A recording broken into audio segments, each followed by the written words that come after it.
Good evening to one and all present over here.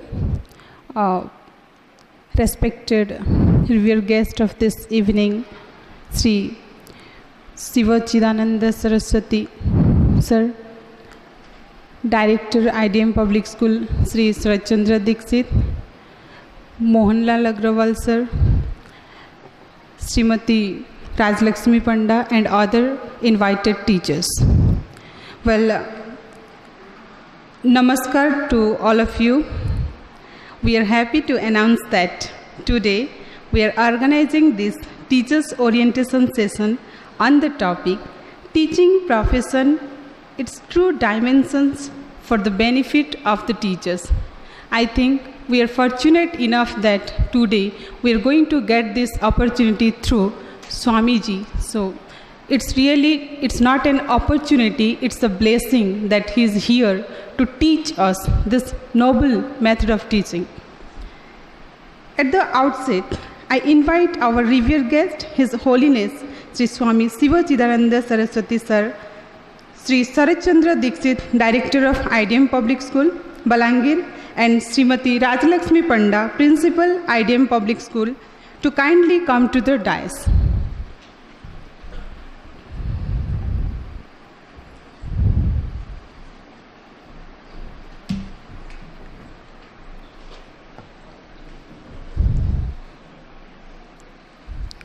Thank you very much, sir. Thank you very much, ma'am. Now, I would like to request our principal, Madam Srimati Rajlakshmi Panda, to please offer flower garland to our revered guest, Swamiji.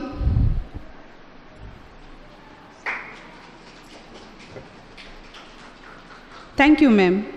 Now, I would like to request our Director, Sri Sarachandra Dixit Sir, to kindly welcome our revered guest. Heartily welcome our revered guest, His Holiness Shri Swami Sivachidananda Saraswati, Secretary, Shivanand Centenary Boys High School, Bhubaneswar, to this Teachers Orientation Program.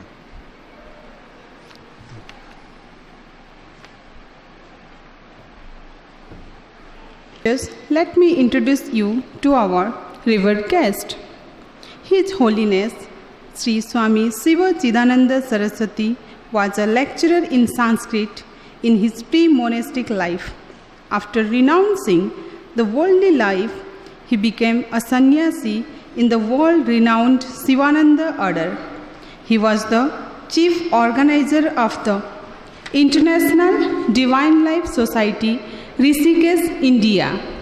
He is a member of the Board of Management of the said society, the Sivananda Centenary Boys High School, Bhubaneswar, which is a Gurukula type of school imparting both secular as well as spiritual education, is his brainchild and has been a man-making educational institution since 1984. He is its secretary.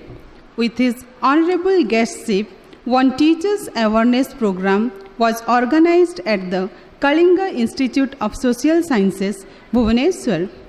He is continuing to bless programs for the students and the teachers even at his advanced age of 82 years and with many physical limitations, which is a testimony of his love and affection for the modern students and teachers.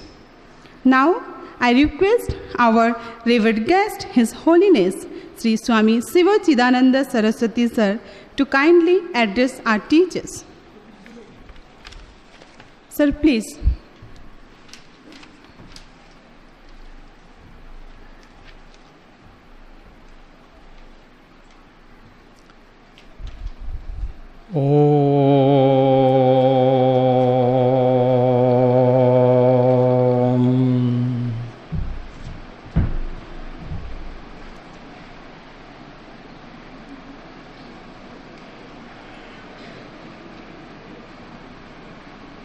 Blessed teachers, My due respects, regards and love to all of you.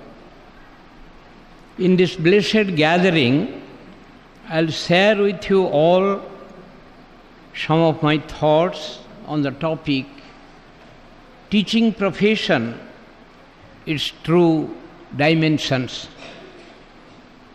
Teaching profession, like any other profession, has its own duties, roles and responsibilities. First, we will discuss regarding duties of the teachers. Teaching profession has three dimensions. Those are naitik or ethical dimension, yajna or a sacrificial or donation dimension, and yoga or spiritual dimension of performance of the duties of the teachers. We will discuss the ethical dimension of teaching profession first.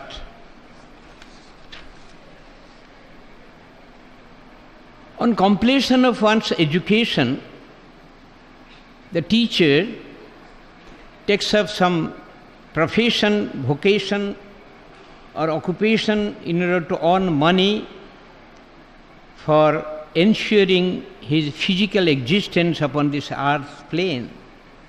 Some become businessmen and some take up agriculture and make other independent living.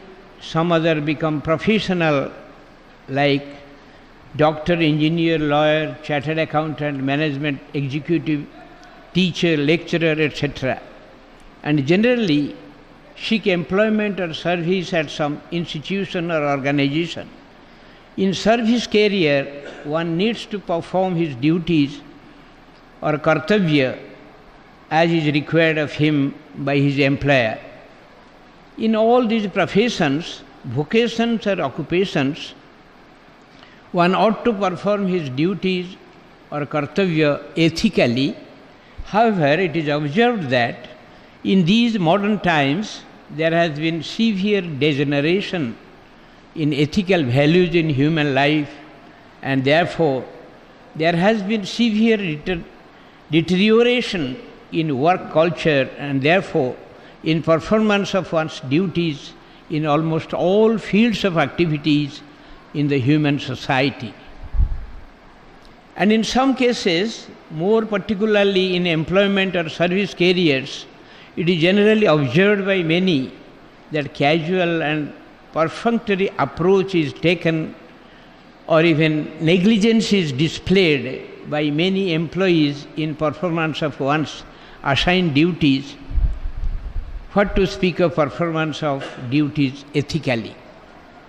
This is not at all desirable and not at all beneficial in one's own life, because according to the universal and immutable law of actions, as you sow, so shall you reap.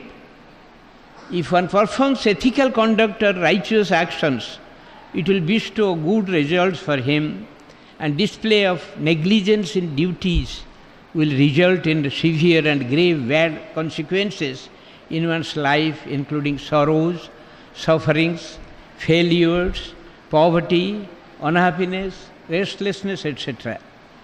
For illustrations, if somebody sows a mango seed, there will be a mango tree with sweet mango fruits. But if he sows a neem seed, there will be a neem tree with bitter neem fruits. Nobody can escape this inexorable law of nature. Therefore, one ought to perform his assigned duties ethically so that he reaps good results in his life. This is very important in one's life, more importantly in one's service life. Accordingly, the teachers ought to perform their prescribed or assigned duties in teaching profession ethically, that is perfectly and without negligence. Perfection in duties means performance of one's prescribed or assigned duties skillfully, effectively, efficiently, sincerely, regularly, meticulously, diligently, devoutly, honestly, both financial honesty and administrative honesty faithfully, etc. And one must never display negligence in performance of his duties in any manner whatsoever. By ethical performance of duties, the teachers can achieve real success in their professional career and secular life in terms of achievement of true material prosperity and living of life comfortably with legitimate worldly enjoyments, and thus they can derive happiness in their life. Our great, glorious, lofty, unique and ideal ancient Indian culture, or Bharatiya Sanskriti, also places great emphasis on ethical performance of kartavya or duties. Such is the necessity, importance and benefits of performance of duties ethically by the teachers. Therefore, it is very wise and also highly advisable that the teachers perform their prescribed or assigned duties always ethically and without negligence in their own interest and for their highest welfare and supreme good. Consequently, the teachers will derive immense benefits for themselves. Simultaneously, the students, the society and the nation also will derive similar benefits. This is the Naitika aspect or ethical dimension of teaching profession. Then we will discuss regarding the Yajna aspect or sacrificial or donation dimension of teaching profession. Yajna or sacrificial or donation dimension.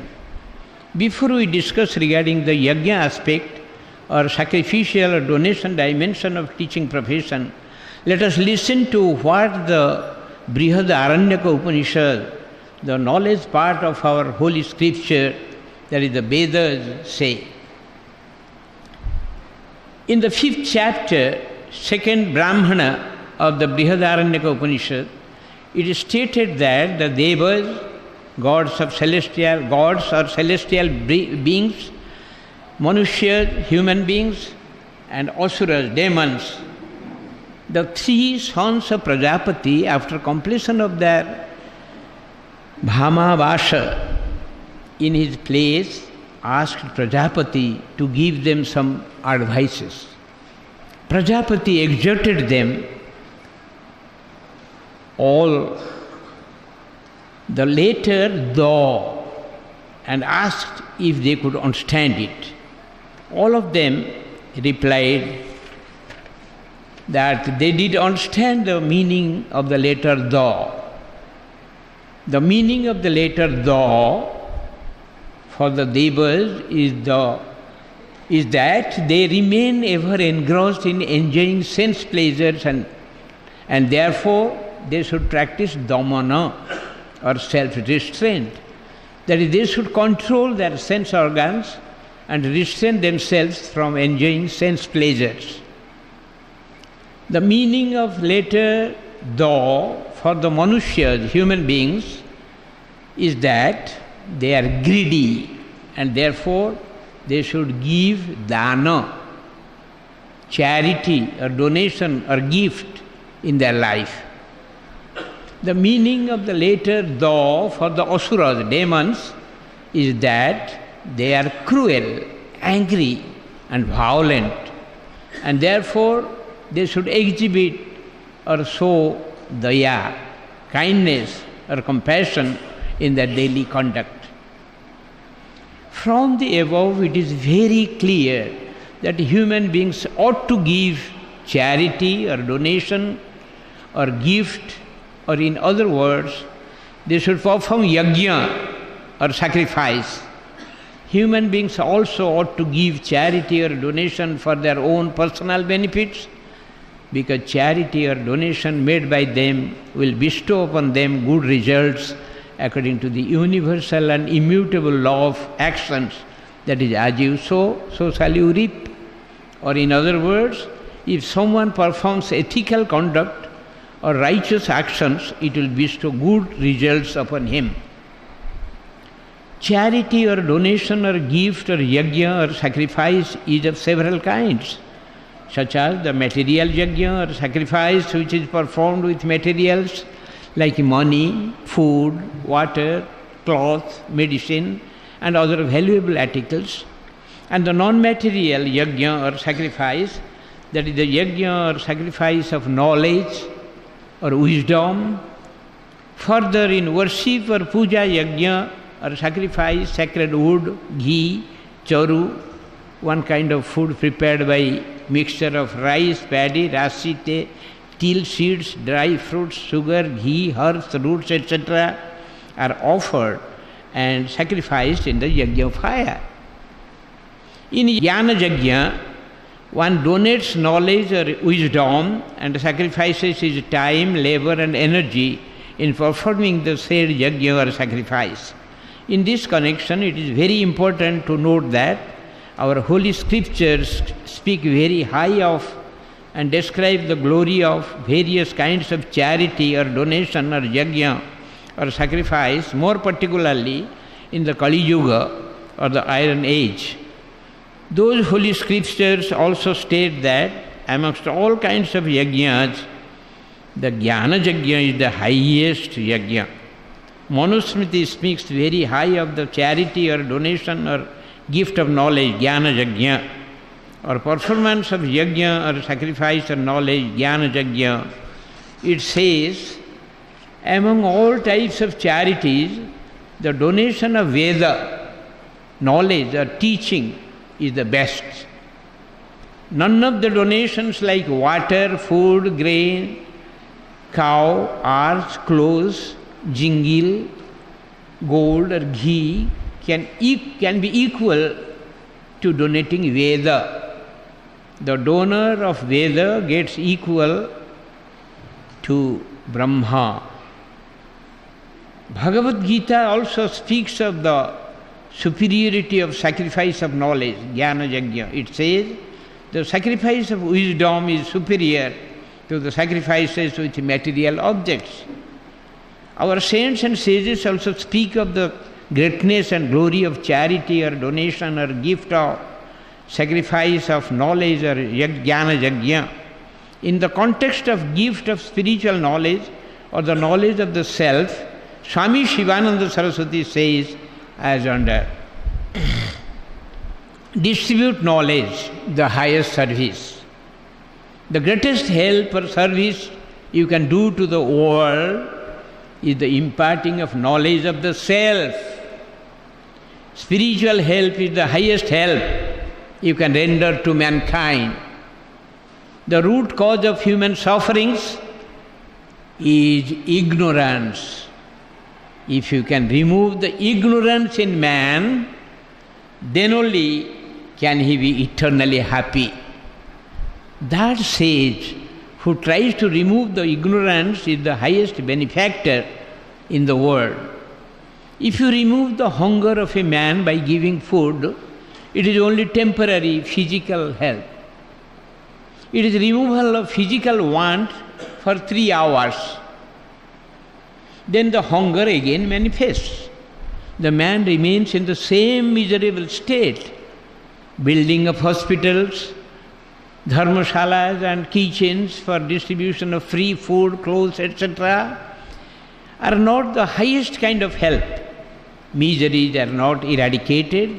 The world will continue to remain in the miserable state even if you build millions of hospitals and feeding centers. Get knowledge of the self, distribute this knowledge everywhere, and remove the ignorance in man. Then only all kinds of miseries, tribulations, and evils can be completely eliminated. In the same context of gift of spiritual knowledge, Swami Chidananda Saraswati says as under glory of jnana yajna. There are different kinds of yajnas, different kinds of charity. We serve people in different ways. We give money to the poor, we feed them, we give them clothes to wear, we give them medicines and nurse them. All these we do for their physical bodies. After a few years, the physical body will turn to ashes. and the persons whom we served will again be born and suffer the cycle of birth and death. Our service helps them only for a short while in a particular birth. Jnana Yajna stands altogether on a different footing. You impart spiritual knowledge to a man. After acquiring this knowledge, he strives for God and acquires mukti. When he gets mukti, he gets everything. He cannot aspire for more.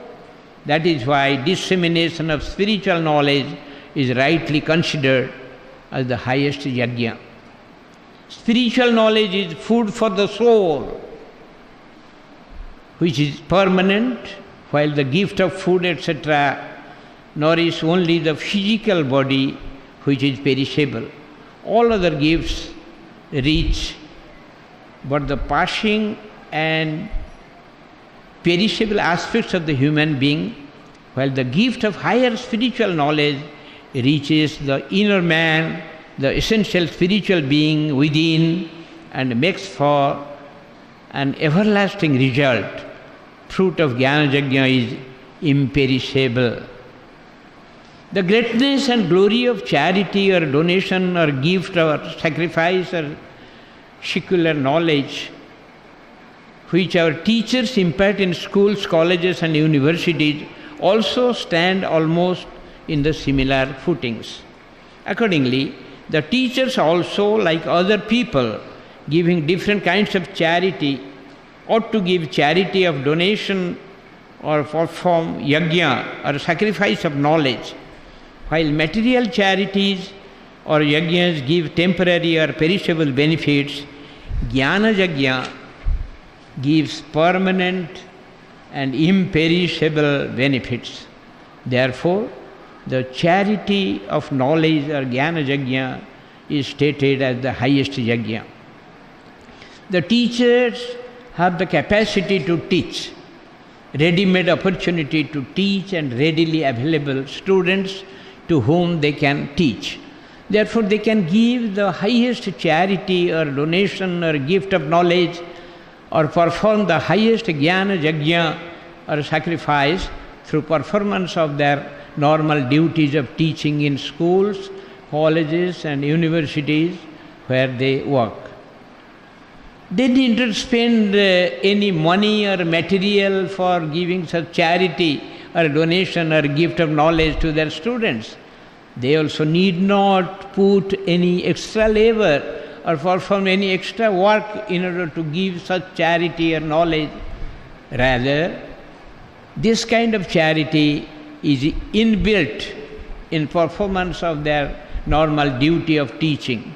They also need not search for deserving persons, the receivers, to whom they can give charity or donation, because the students, the receivers, are readily available to them in the schools, colleges and universities where they work.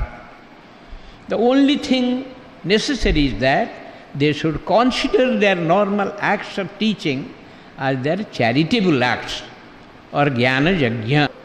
In other words, they should perform their teaching duty with the understanding and inner feeling or bhava that it is their charity or donation or gift or sacrifice of knowledge or Jnana Yajna.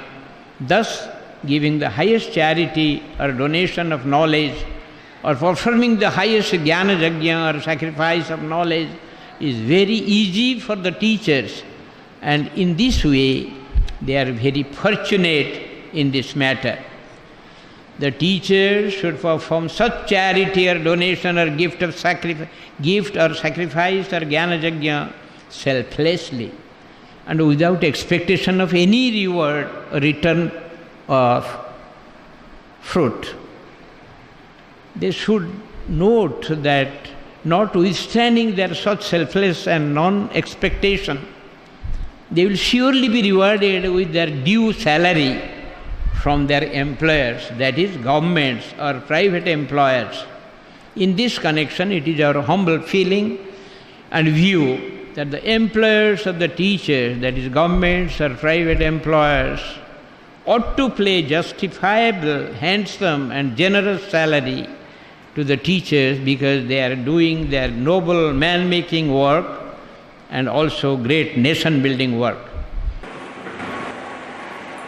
The teacher should perform such charity or donation or gift or sacrifice of knowledge or jnana own personal benefits, because such charity or donation made by them will bestow upon them good results according to the universal and immutable law of actions, that is, as you sow, so shall you reap.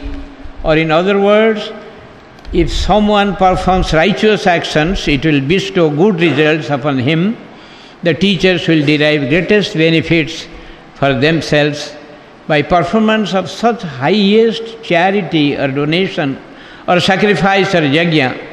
Simultaneously, the students, the society and the nation will derive immense benefits.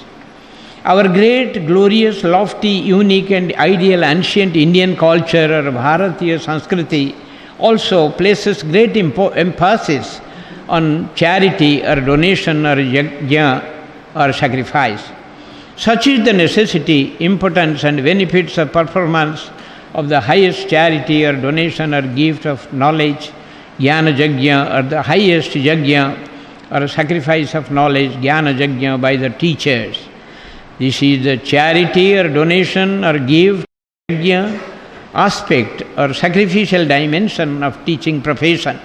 Then we will discuss regarding the yoga aspect or spiritual dimension of teaching profession. Yoga or spiritual dimension.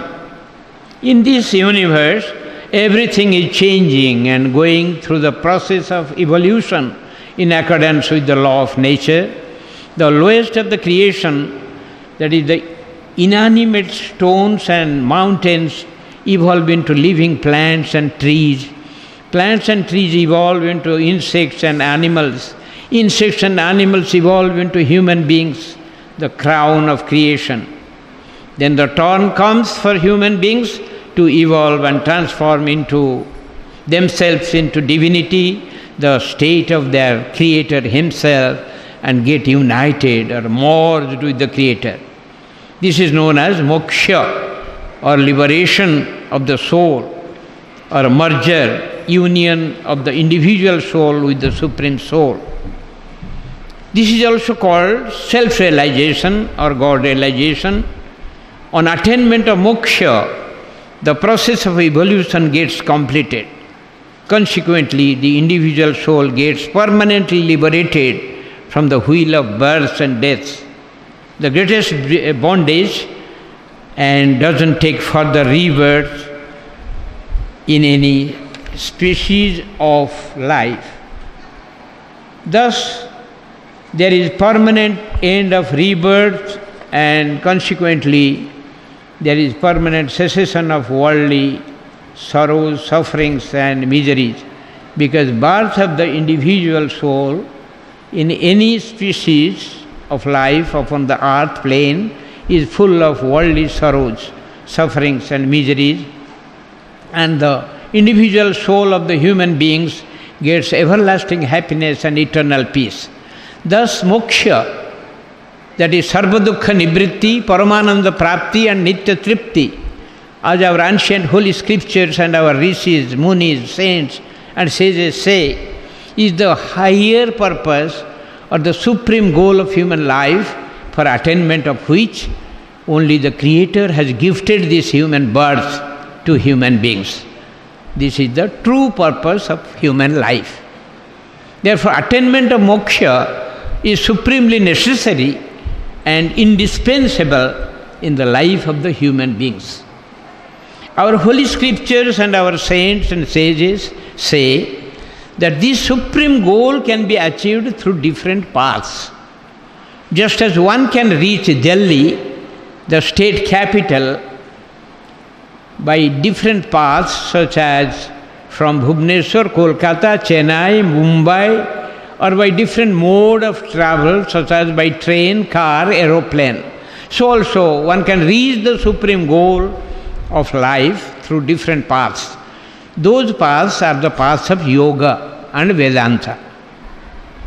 There are various types of yoga, but the most important amongst them are karma yoga, the yoga of action, bhakti yoga, the yoga of devotion or love, raja yoga, the yoga of psychic control, and jnana yoga, the yoga of knowledge. Jnana yoga, the yoga of knowledge, is also known as Vedanta. Karma yoga is the yoga of action. In the Bhagavad Gita, Lord Krishna says to Arjuna that in this universe, nobody can ever remain even for a moment without performing any action. Thus, everybody has to perform his actions or karmas. Accordingly, the teachers perform their karmas or actions of imparting of knowledge or teaching to the students. Actions or karmas performed with selfishness, expectation and attachment results in deriving of worldly happiness or suffering from sorrows, keeping in view good action or bad action according to the immutable law of action, that is, as you sow, so shall you reap. But actions or karmas performed without selfishness, expectation and attachment, or in other words, actions or karmas when performed as karma yoga, lead to attainment of the supreme goal of life or moksha. Bhagavad Gita, 3rd chapter, 19th verse. Therefore, our holy scriptures and our saints and sages say that actions or karmas or duties ought to be performed as karma yoga or yoga of action in one's own interest and for one's highest welfare and supreme good. Accordingly, the teachers ought to perform their karma or action or duty of teaching as their karma yoga or yoga of action. How the teachers can perform their karma yoga or yoga of action? A teacher can perform his karma yoga or yoga of action inter alia. Performing his karmas or actions or duties as worship of God. Work is worship dedicated to God. That is with the understanding, attitude and inner feeling that the same is the worship of God.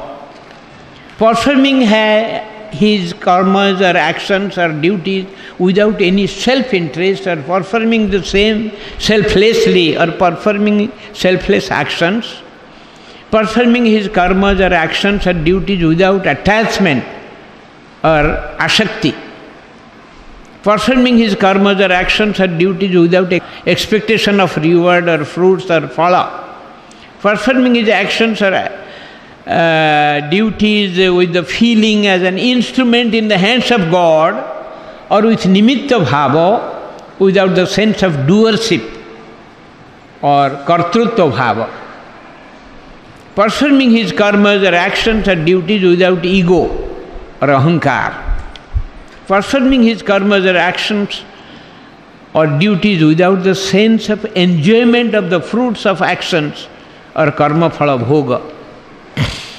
surrendering or offering of his karmas or actions or duties and the fruits of actions or karma phala at the altar of God with a feeling of dedication or Ishwararpana bhava.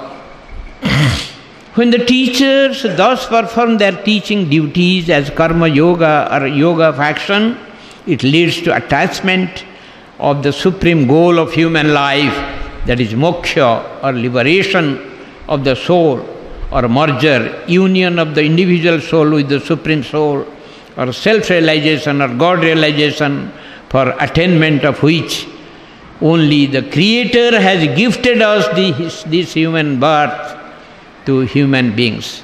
This is in their greatest personal interest, highest welfare and supreme good. Our great, glorious, lofty, unique and ideal ancient Indian culture or Bharatiya Sanskriti also places great emphasis on practice of karma yoga or yoga of action. Such is the necessity, importance and benefits of performance of the teaching duties as karma yoga or yoga of action by the teachers. This is the yoga aspect or spiritual dimension of teaching profession. These three dimensions, that is the naitik or ethical dimension, the yajna or sacrificial dimension, and the yoga or spiritual dimension of teaching profession are its true dimensions. Right knowledge of these three dimensions will result in creation of right awareness, right understanding and right attitude in the mind of the teachers. Right attitude will impel the teachers to perform their teaching duty rightly, ethically, perfectly, devoutly, honestly, faithfully, efficiently and effectively. Consequently, it will bestow upon them right result. That is, the teachers will get immense good results for themselves in their personal life, both secular as well as spiritual. Also the students will derive immense benefits in their life. In addition, the society, the nation and the world at large will also derive immense benefits. Father and mother give birth to one's physical body. The father disciplines and administers his children. The mother gives love and affection to her children. They bring up their children well. They give material things, the perishable things to their children. The teacher stands in the same footing. He gives second birth, rather the true birth, by imparting knowledge to his students and removing their ignorance. Thereby he makes knowledgeable true man out of the ignorant physical man. Otherwise the ignorant physical man will remain as such as he was at the time of his birth. The teacher performs the job of both the father and the mother. That is, he disciplines and administers as well as he gives love and affection to his students. The teacher brings up his students by imparting them right kind of education and also by taking their proper care, nurturing and developing them as true men. He gives knowledge and wisdom, the imperishable thing, to his students. Thus the teachers play the role of both fathers and mothers of their students. Rather, the teachers are the real and true fathers and true mothers of their students, because they give true birth and imperishable real knowledge to them, without which the students will remain as ignorant physical men, waste their most precious, rare human life as animal life, and thus they will live in vain. Friend, philosopher and guide. A friend helps his friends in times of need. Similarly, the teacher is a friend of his students because he extends help to the students like a friend at the time when the latter need his help. The teacher acts like a philosopher by giving advices to his students both in their personal, educational and secular matters as well as in moral, ethical, religious and spiritual matters. The teacher also acts like a guide by giving guidance to his students both in their personal, educational and other secular matters as well as in moral, ethical, religious and spiritual matters. Thus the teacher plays the roles of a friend, philosopher and guide of his students, maker of the students. The teacher imparts teachings to his students on secular subjects such as languages, science, arithmetic, history, geography, social science, political science, medicine, engineering, law, economics, commerce, management, agriculture, veterinary, etc. He also imparts to them moral, ethical, cultural, religious and spiritual teachings. He enlightens them, He gives them knowledge regarding building of their life with a proper and strong foundation by building good physical health, developing powerful mind, cultivating noble character, performing ethical conduct, observing celibacy, and with a complete and nice superstructure of their life, with achievement of all the four grand goals of ideal human life, that is economic prosperity, fulfillment of vital worldly desires, adherence to righteousness, and pursuance of spirituality. He helps them develop an excellent and magnetic personality. He helps in development of their head, heart, and soul. He discovers the inner qualities and hidden talents and potentials in his students and guides, inspires, and encourages them in their development and unfoldment. He also guides them how to stand on their own legs and how to face the difficulties and challenges of life. Thus, he makes his students in that manner and plays the role as the maker of the students. This is of paramount importance. Maker of the nation. The students are the most precious wealth and future citizens of the nation. The whole nation looks upon them as their future hope. In future, they will lead the nation. They will be in charge of the important affairs of the nation like education, health, economy, agriculture, trade, commerce, industry, defense, etc. They will be responsible for the peace and prosperity, welfare and safety of the people as well as of the nation. They will shape the future destiny of the people and the nation. Thus the students are the future makers of the nation, and as the teachers are the makers of the students, they are also the makers of the makers of the nation, or the makers of the nation. In this connection, one oft-quoted saying comes to my memory, that is, a nation is built within the four walls of the classroom. That means the teachers build the nation by building the students inside the classrooms. Thus, the teachers play the major role of the makers of the nation. This is also of paramount importance. Responsibility, man-making responsibility. The responsibility of the teachers is not confined to the diligent performance of their assigned or prescribed duties only. It also includes the responsibility of making the students as men in the manner as has been described or stated above. In fact, this is the greatest responsibility of the teachers. This is also a very sensitive responsibility, as the teachers deal with the students, the living beings, but not the inanimate things as in other professions. In this connection, it is most worthwhile to note what my holy spiritual master, Swami Sivachidananda Saraswati, says. To the principals and headmasters, owing to the influence of dark, antagonistic, materialistic forces, most of the students of the present day have become irreligious. There is no moral culture in them. They have no proper understanding of the principle of brahmacharya and right living.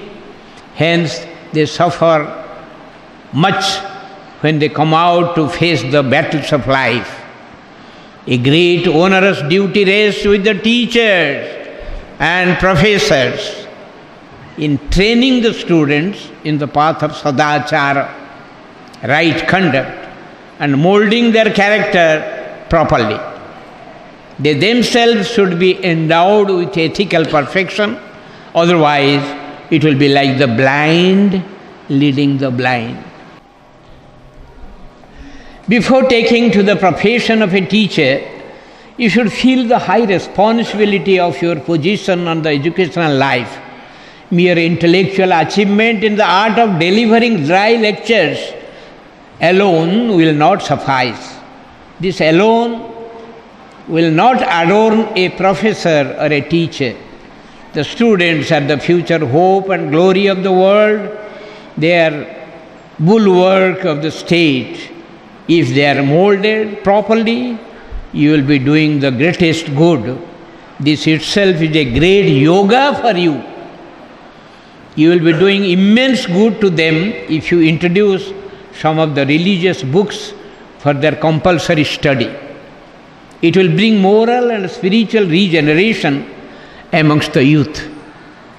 It is your duty to explain to the boys the importance of brahmacharya and the evil effects of an immoral life, and to instruct them in the various methods by which they can preserve the vital virya, the soul force that is hidden in them.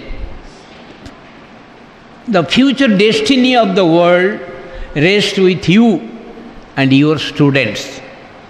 If you train them in the right direction, in the right path of righteousness, the world will be filled with ideal citizens, yogins and jivan muktas who will radiate light, peace, bliss and joy everywhere. O teachers and professors, wake up now, train the students in the path of brahmacharya, righteousness and morality. Do not neglect this divine work. You are morally responsible for this onerous work. Let them study some religious books on yoga, bhakti, philosophy and Vedanta. Teach them Gita, Ramayana, Bhagavata and other scriptures. Let them know the sublime truths of the ancient rishis and seers. You can have self-realization if you take up this work in right earnest. Be true and sincere. Open your eyes now. Blessed is he who truly endeavors in making his students true brahmacharis. Twice blessed is he who tries to become a real brahmachari. May the blessings of the Lord be upon them.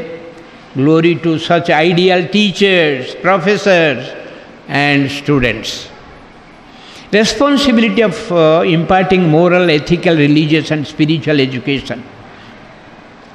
In this universe, everything is changing and going through a process of evolution. The lowest of the creation, that is the inanimate stones and mountains, evolve into fertile soil.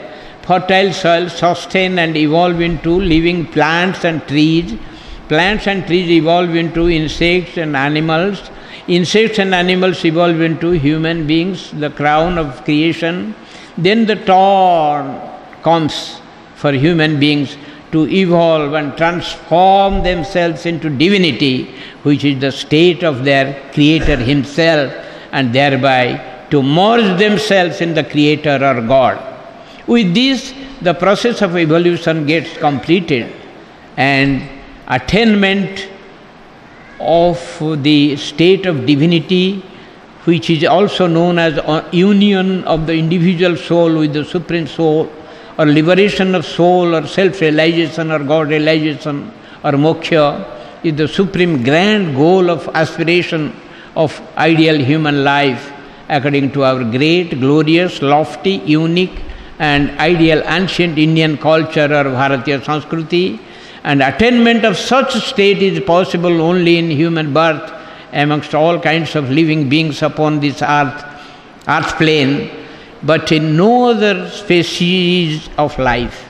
Therefore, our ancient holy scriptures and our rishis, munis, saints, sages and the great ones say that human life is a precious gift of God, created with the higher purpose of enabling the human beings to attain the state of divinity, which only bestows permanent happiness, eternal peace and spiritual bliss, and which alone results in permanent cessation of worldly sorrows and miseries in human life. And therefore, it ought to be utilized most gainfully. When the state of divinity is attained and permanent happiness and eternal peace are derived, life is said to be successfully lived, completely lived, purposefully lived, truly lived, worthily lived, happily lived, peacefully lived. The only human life is said to be ideally lived. Thus, only this rare and precious gift of human birth given to us by God is wisely and gainfully utilized. The human beings have a mixture of animal instincts, human qualities and divine faculties. In the process of their evolution, they are supposed to transform themselves into divinity, into perfection, by shedding their animal instincts like lust, anger, greed, fear, hatred, pride, jealousy, selfishness, developing moral and ethical values and human qualities like non-violence, selflessness, tolerance, courage, goodwill, fellowship, brotherhood, doing good to others, or paropakara, etc., and unfolding their latent divine faculties like truthfulness, love, purity, compassion, forgiveness, etc. Thereby, they can make endeavors to attain self-realization or God-realization, the state of divinity, the state of perfection. The process of transformation of the human beings into the state of divinity, as stated above, requires knowledge to be derived through education. Further, God has endowed the human beings, the crown of His creation, with a special faculty, that is the power of intellect. The power of intellect enables the human beings to think and discriminate between right and wrong. God has also granted complete independence to human beings in the sphere of their thinking and actions. With such independence, the human beings can choose between right and wrong and then think, decide and act accordingly. Right action yields good results leading to happiness and peace in their life, and wrong action brings about bad consequences resulting in miseries, sorrows and unrest in their life according to their inexorable law of action or karma, that is, as you sow, so shall you reap. Therefore, it is necessary for the human beings to use the power of intellect, the power of discrimination, and to know what is right, what is wrong. The learning of the knowledge about the science of actions and the knowledge about discriminating between what is right and what is wrong, and then to choose to take right action as stated above, also requires education for the human beings. Acquiring knowledge for the above two purposes constitutes the primary need for education of human beings. Education for these two purposes is the real education or true education, and such education can be derived in the form of moral, ethical, religious and spiritual education. Moral, ethical, religious and spiritual education is called value education. This is character building, life building and man-making education. Such education is not imparted in the modern schools, colleges, universities and other educational institutions of our country, unlike in the ancient time. Simultaneous with the process of their transformation, the human beings have to live in this earth plane for some period. During their span in this earth plane, they need to survive by maintaining their physical body. For survival of their physical body, as well as to meet their individual, family and social needs of secular nature, They need to earn money by taking to some income generating activities. The learning of earning money through such activities also requires knowledge. For acquiring such knowledge also, the human beings need education. Acquiring knowledge for this purpose constitutes the secondary need for education of human beings. Education for this purpose is called the secular education. Such education only is being imparted in the modern schools, colleges, universities and other educational institutions of our country. This, in short, is the need for education for human beings. This is the real or true education. This is the complete education. Without education, the human beings, as stated in our holy scriptures and by our rishis, munis, saints and sages, live a life similar to that of the animal that is taking birth, searching for food, eating, sleeping, procreating, enjoying, fearing, suffering, and one day meeting with death. By living such an animal life, human birth, the precious gift of God, is wasted and the higher purpose of human life is not achieved. Therefore, education, the real or true education, the complete education, is a basic necessity of human beings like food, clothing, house, medicine, etc., and is most vital in human life. Therefore, the teachers need to impart to their students spiritual education, that is moral, ethical, religious, non-sectarian and non-dogmatic and spiritual education also, and education on celibacy informally as extracurricular study. Till such education is restored in the schools, colleges and universities by the governments and the private owners of educational institutions. This is in the large interest of our students and also in the larger interest of our culture, our society and our nation. This is extremely important. Therefore, in the present scenario, this is also their great responsibility. Nation-making responsibility. A nation is made more of its people, the human resources, than its vast geographical land, huge economic reaches, great military power, numerous technological developments, several scientific advances, and such other resources. Therefore, as discussed earlier, its students need to be built as good people. Further, ours is a democratic country. The country is made by the people, it is of the people, and it is for the people. As such, it is the responsibility of each person to make his individual contribution in building of the nation. Therefore, it is also the responsibility, rather the great responsibility of the teachers to make the nation in the manner as has been described above. This is a great nation-building measure. A few more important points. Incidentally, I would like to touch a few more important points regarding teaching profession. The role and responsibility of other professionals is almost singular, but that of the teachers are multifarious as discussed earlier.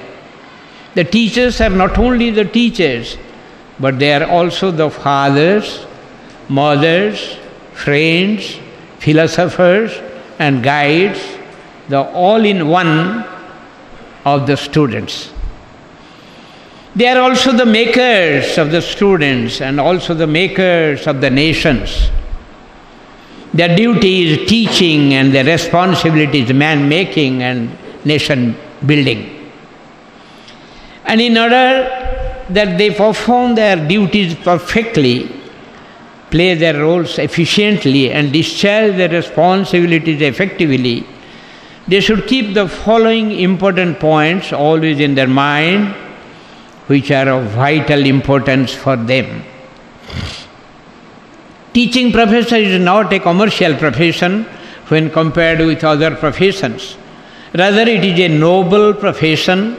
It is considered so because of two most important reasons. The first reason is that while in other professions the employees keep commercial attitude and render their personal services with a view to earning money, but in teaching profession the teachers keep the attitude of charity or donation or sacrifice and perform their personal services as charity of knowledge or jnana yajna or sacrifice of knowledge, notwithstanding the fact that they also, like other professionals, earn money by way of periodical salary. Also, charity of knowledge is regarded in our holy scriptures as the highest amongst various kinds of charity. Therefore, teaching is a sacred work. The second reason is that while in other professions one prepares or produces or manufactures inanimate things or inanimate goods, in teaching profession the teachers make the life of the living beings or the students the precious living gifts of the Almighty Supreme Lord by building them as good human beings with noble character. Making the life of the students thus is indeed a noble work. Teachers can make the life of the students not only by imparting teachings to them on moral, ethical, religious and spiritual lessons, but also by living themselves an ideal life with noble character, ethical conduct, righteousness and spirituality. Students listen to the teachings and the good advices of their teachers, but more than that, they observe the very conduct and the very way of living of their teachers, get inspired and encouraged by the same, and then they emulate all their good qualities. Thus the ideal life of the teachers exerts great influence on the students. As such, teaching by living is the right, best and effective method of teaching, and then only the students will accept and follow the same.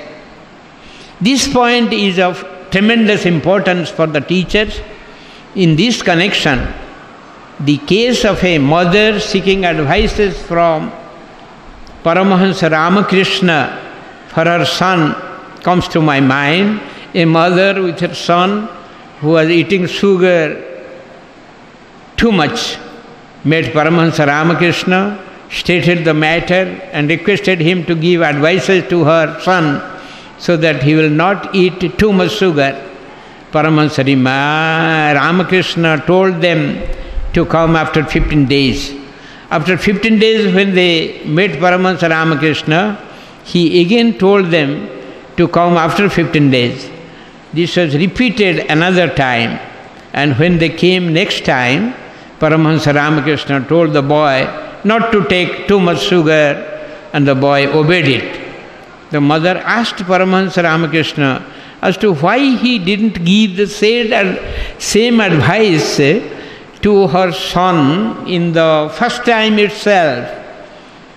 Paramahansa Ramakrishna replied that he himself was taking sugar, and unless he stopped taking sugar, neither he can advise the boy to stop taking sugar, nor his advice would have any effect on the boy. Therefore, he first practiced to stop taking sugar for 15 days but failed. He repeated his practice, but this time also he failed.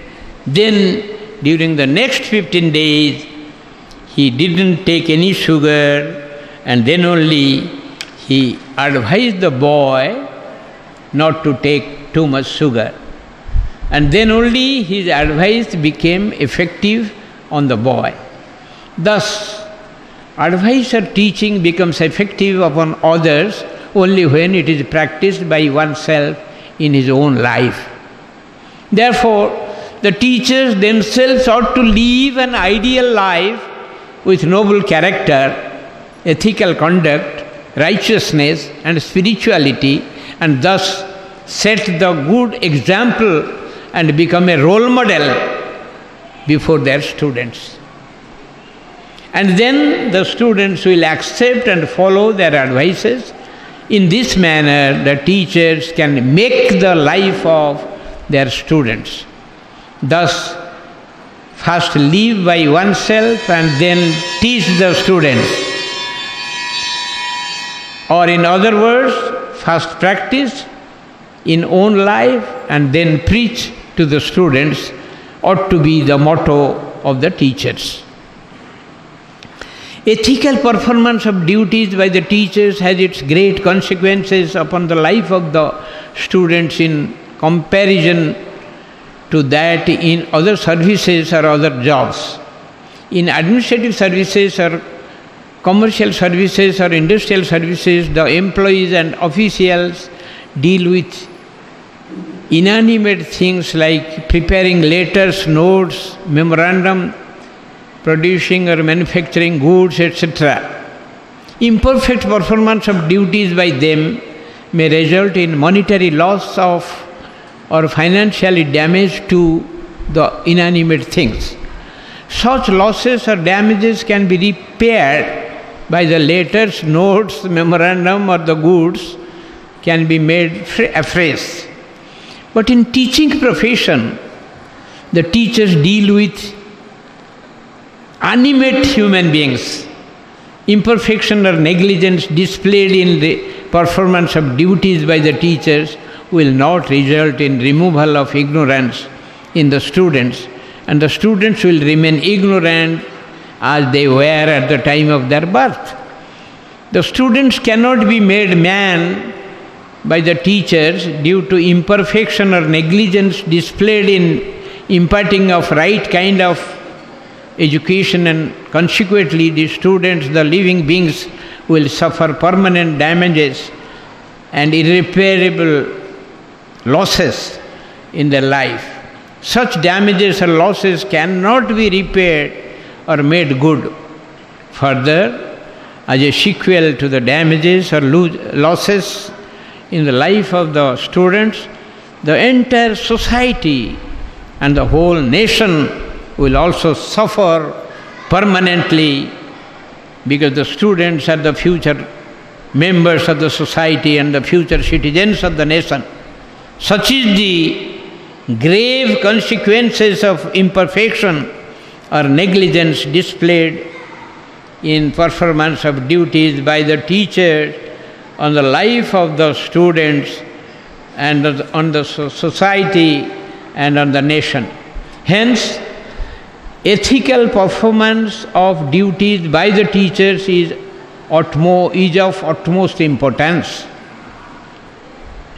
Another important point, rather most important point in teaching profession is one's aptitude.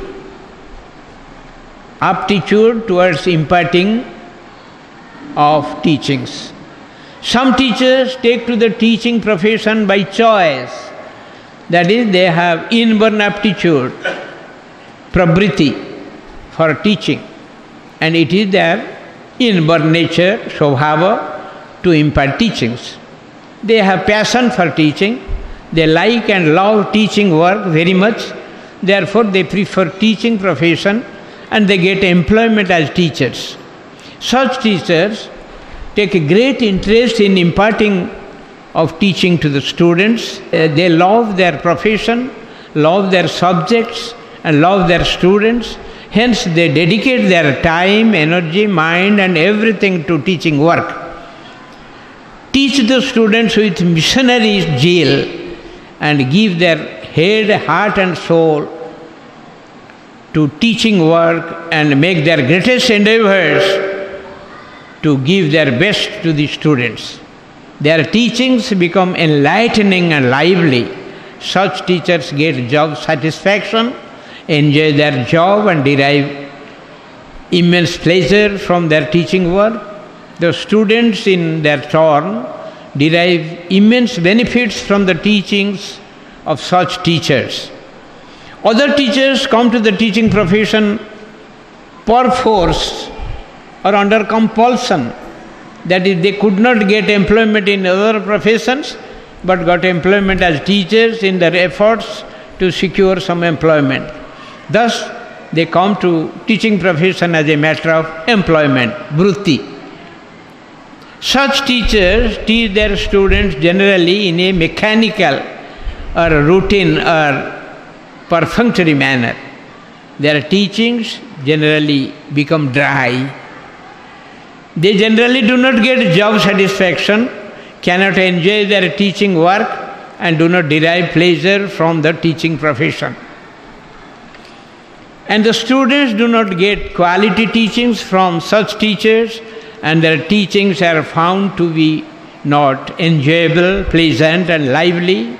Such teachers ought to cultivate and develop aptitude for imparting of teachings to the students so that they themselves will derive happiness and pleasure from their teaching profession, and also their students will derive great benefits from their teachings. The teachers ought to remember to remain as a student forever. They ought to keep up the learning spirit of a student throughout their teaching profession. And they ought to always keep on acquiring more and more knowledge on their own subjects and also other subjects from different sources. Thereby, they can keep on enriching themselves and enhancing their job knowledge continuously, and also they will be in a position to give the best to their students. Learn more, share more ought to be their motto. The teachers ought to keep on developing their teaching competence, that is subject knowledge, teaching skill, teaching method, teaching style, etc., by inter alia continuously acquiring more and more knowledge, improvements and developments on their subject of teaching, understanding periodical training programs, refresher courses and reorientation sessions, by observing the methods of teaching of other successful teachers, by studying books on the subject of good teaching, etc. As a result, the teachers themselves will derive job satisfaction and the resultant happiness, and the students will get enlightened teachings and superior quality of subject contents. Also, listening to the teachings of such teachers will be very much enjoyable, pleasant, effective, and acceptable for the students. Conclusion. Lastly, the teachers may kindly consider to perform their teaching duties and discharge their roles and responsibilities in the aforesaid manner. This may appear to them to be impossible in the first instance and in the present conditions, but it is never impossible, although it may be found a little bit difficult in the beginning. But after right understanding of the nature, duties, roles and responsibilities in teaching profession, and by having firm conviction, strong desire, great willingness and deep interest, and by worthily devoting a little more time, it will be possible for them to do so. If they keep on trying their level best, sincerely, determinedly, committedly, devoutly, positively and perseveringly, they are bound to be successful in their endeavor. This is for their greatest good and also the greatest good of the students, the society, the nation and the world. And in conclusion, I offer my humble, earnest and fervent prayer to the Almighty Supreme Lord to bestow upon you all His choicest blessings, for achieving all-round success in your noble teaching profession. God bless you all. I'd like to convey my own thanks. We, on behalf of Ideal Public School, convey our heartfelt, fervent, and deep gratitude to our revered guest, His Holiness Sri Swami Sivachidananda Saraswati, who, in spite of his advanced age of 82 years and physical health limitations, took the pains from Bhubaneswar and addressed and blessed our teachers with his uniquely distinctive, deeply insightful, and highly enlightening and altogether special address on the topic Teaching Profession, Its True Dimensions. This address is a rare piece of eye-opening golden advices and most valuable treasure which is to be preserved in the minds and practiced in the daily life by the teachers in their own interest and for their highest welfare and supreme good. Revered Swamiji, we are really greatly indebted and ever grateful to Your Holiness for your love and blessing for our teachers, which we can never repay and will ever remember, and we will try to practice. Not only we will try, we will practice. We offer our humble, heartfelt and fervent prayer to the Almighty Supreme Lord for the good health and long life of Your Holiness. We convey our deep gratitude and indebtedness to Sri Sarachandra Dixit, Director, IDM Public School, Balangir, for organizing this session for the benefits of the teachers. We also convey our thanks to the teachers for their kind participation in this session. Thank you very much, everyone. Thank you.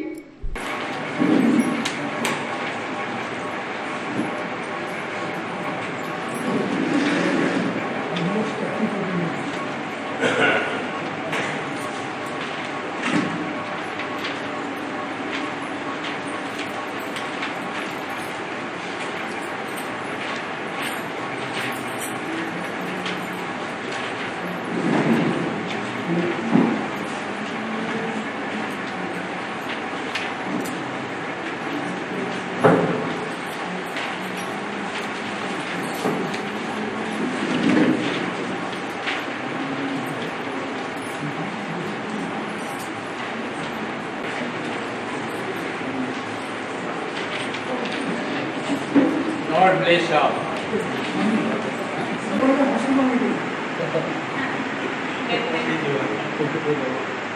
Okay.